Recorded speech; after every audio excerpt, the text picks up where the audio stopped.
Hello மக்களே, welcome to comfy cook comfy life style channel. இன்றைக்கி அருமையான கும்பகோணம் கடப்பா தான் பார்க்க போகிறோம். சும்மா இட்லி தோசையோடு வச்சு சாப்பிட்றப்ப அல்டிமேட்டாக இருக்கும். வாங்க எப்படி செய்கிறதுன்னு பார்க்கலாம். அதுக்கு நான் 100 கிராம் அளவுக்கு சிறுபருப்பு எடுத்து அதை நல்லா வறுத்துட்டு ஒரு 3 to 4 டைம்ஸ் நல்லா வாஷ் பண்ணி எடுத்து வச்சுருக்கேன். இது கூடயே ஒரு 3 உருளைக்கிழங்கு நல்லா சுத்தமாக கழுவிட்டு அதையும் அதோடு சேர்த்து நான் வேக வைக்க போகிறேன். கொஞ்சமாக மஞ்சத்தூள் சேர்த்துட்டு இது ரெண்டும் வேகிறதுக்குரிய தண்ணியே அதோடு சேர்த்துட்டு நம்ம விசில் போட்டு விட்டுறலாம். நான் இப்போ ஒரு 2 விசில் விட்டு இறக்கியிருக்கேன். 2 விசிலுக்கு அப்புறம் எனக்கு சிறுபருப்பும் உருளைக்கிழங்கும் நல்லா வெந்து வந்துருச்சு. இப்போ இந்த சிறுபருப்பை தனியாகவும் உருளைக்கிழங்கு ரெண்டையுமே நான் தனித்தனியாக எடுத்து வச்சுக்க போகிறேன். இப்போ ஒரு மிக்சி ஜார் எடுத்துக்கலாம். அந்த மிக்சி ஜாரில் நான் ஒரு சில்லு அளவு தேங்காய் சில்லு எடுத்து பொடி பொடியாக நறுக்கி போட்டிருக்கேன். இது கூட ஒரு பச்சை மிளகா, உங்கள் காரத்துக்கு ஏற்ற மாதிரி சேர்த்துக்கோங்க. எனக்கு காரம் கம்மியாக இருந்தால் போதும், அதனால நான் ஒரு பச்சை மிளகா சேர்த்துருக்கேன். ஒரு சின்ன பீஸ் இஞ்சி, ஒரு 5 பல் பூண்டு, ஒரு 3 கிராம்பு, ஒரு ஏலக்காய், ஒரு 1 டீஸ்பூன் அளவுக்கு சோம்பு, 1 டீஸ்பூன் அளவுக்கு கசகசா. இது கூட நான் ஒரு 2 ஸ்பூன் அளவுக்கு பொட்டுக்கல்லையும் சேர்த்துக்க போகிறேன். மாதிரி நைஸாக பேஸ்ட் மாதிரி அரைச்சி எடுத்துக்கலாம். இப்போது அடுப்பில் பேன் வச்சு கொஞ்சமாக கடலை எண்ணெய் சேர்த்துப்போம். எண்ணெய் நல்லா காஞ்சதுக்கப்புறம் அதில் கொஞ்சமாக கடுகு பொரியவும் சோம்பு சேர்த்துக்கலாம். இதோட ஒரு பிரியாணி இலையை பிச்சு போட்டுக்கலாம். இது கூட பட்டை, கிராம்பு, அன்னாசி பூ, கடற்பாசி இதெல்லாம் சேர்த்துப்போம். இப்போ பொடியாக நறுக்கி வச்சுருக்க பெரிய வெங்காயம் இதோட சேர்த்துட்டு கருவேப்பிலை, பச்சை மிளகா போட்டு நல்லா வதக்கிக்குவோம். ஆல்ரெடி பச்சை மிளகா அந்த பேஸ்ட்லேயும் நான் சேர்த்துருக்கனால இதில் 1 சேர்த்துருக்கேன். உங்கள் காரம் உங்களுக்கு அதிகமாக வேணும்னா நீங்கள் எக்ஸ்ட்ரா சேர்த்துக்கோங்க. இப்போ இந்த வெங்காயம் வதங்குறதுக்கான உப்பையும் இதோட சேர்த்து நான் நல்லா வதக்கிக்க போகிறேன். வெங்காயம் நல்லா இந்தளவு நல்லா வதங்கி வந்ததுக்கப்புறம் நான் 2 தக்காளியை பொடி பொடியாக நறுக்கி வச்சுருக்கேன். அதை இதோட சேர்த்து நல்லா வதக்கிக்க போகிறேன். வெங்காயம் வதங்குறதுக்கு ஒரு மூடியை போட்டு ஒரு 2 நிமிஷம் மூடி வச்சோன்னா டக்குன்னு தக்காளி வெங்காயம் எல்லாமே நல்லா வெந்து வந்துடும்.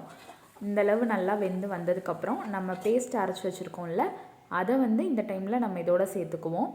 இந்த பேஸ்ட் இந்த தக்காளி வெங்காயத்தோடு சேர்த்து நல்லா வதங்கி வரணும்.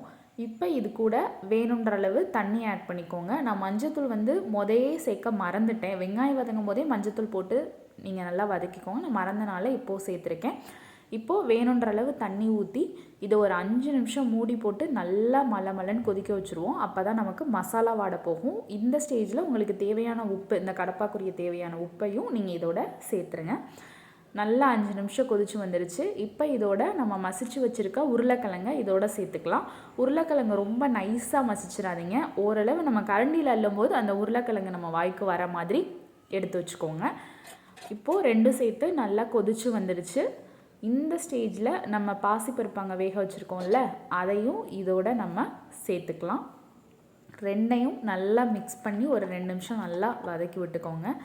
வேணுன்ற அளவு இதில் தண்ணி சேர்த்துக்கோங்க. ஏன்னா கடப்பான்றது நல்ல லிக்யூடாக இருந்தால் தான் சூப்பராக இருக்கும். நான் மனசாக தண்ணி ஊற்றிக்கிட்டேன். ஏன்னா எனக்கு நல்லா தண்ணியாக இருந்தால் தான் அந்த இட்லி தோசையோடு ஊற்றி சாப்பிடும்போது சும்மா வேறு லெவலில் இருக்கும். ஒரு 2 நிமிஷம் மட்டும் கொதிக்க விடுவோம். ரொம்ப கொதிக்க விட வேணாம். பருப்பை ஊற்றுனதுக்கப்புறம் மூடி போட்டு நான் ஒரு 2 நிமிஷம் கொதிக்க விட்டு இறக்க போகிறேன். இப்போ நல்லா கொதிச்சு வந்துருச்சு.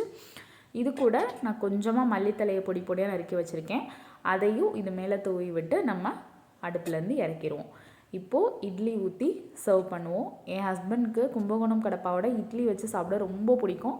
ஆனால் நமக்கு அப்படி இல்லை. எனக்கு 2 கிறிஸ்பியாக 2 தோசையை ஊற்றி சாப்பிட தான் பிடிக்கும். இட்லி வேகிற கேப்பில் எனக்கு 2 கிறிஸ்பியாக 2 தோசையை நான் ஊற்றிட்டேன். இப்போது இட்லியும் நல்லா வெந்து வந்துருச்சு. சர்வ் பண்ணிடுவோமா?